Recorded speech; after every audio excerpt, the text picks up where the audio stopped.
Professional mehndi artist and வந்து makeup கற்றுக்கணும், அதுவும் நஸ்லா மேம் கிட்ட தான் கற்றுக்கணும்னு வீட்டில் நிறைய சண்டை போட்டெல்லாம் வந்திருக்கேன். ஆல்ரெடி எனக்கு பேசிக் நாலேஜ் இருக்கு. எனக்கு அட்வான்ஸா கத்துக்கணும், அதுவும் உங்ககிட்ட கத்துக்கணும்னு ரொம்ப ஆசை. இந்த ஃபீல்ட்ல வர்றதுக்கு என் ஹஸ்பண்ட் தான் காரணமே. முழுக்க முழுக்க உங்களை இன்ஸ்டாகிராம்லயும் பார்த்துட்டு உங்களுக்கு தான் கத்துக்கணும், உங்கள்ட்ட இவ்வளவு தூரத்துல இருந்து வரேன்னு ரொம்ப யோசனையா இருந்தது, இவ்வளவு தூரம் போய் கத்துக்கணுமான்னு. பட் உங்களோட இன்ஸ்டா பேஜ் பார்த்து கண்டிப்பா போய் கத்துக்கிட்டா இவங்கள்ட்ட தான் கத்துக்கணும்னு தான் கிளம்பி வந்திருக்கேன். மேமோட பேஜ் நான் இன்ஸ்டால தான் பார்த்துருக்கேன். ரொம்பவே நல்லா இருக்கும். எனக்கு ரொம்பவே இன்ஸ்பயர் ஆகி தான். This is Parvis Banu from Chennai. Shafia, I am from Madurai.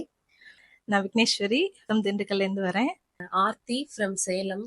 I'm Afrin from Trichy. I'm Taslima from Kadalur. என் பேர் அசினா, நான் திருச்சியில இருந்து வந்திருக்கேன். Femina Begum, Meemisal. My name is Munira Banu from Kadalur. This is Tahsin from Nagur. I'm Fawzul Inaya from Saranyabram. I'm Nusrat Nihla, Nagapattinam district. I'm Varshini from Karaikal.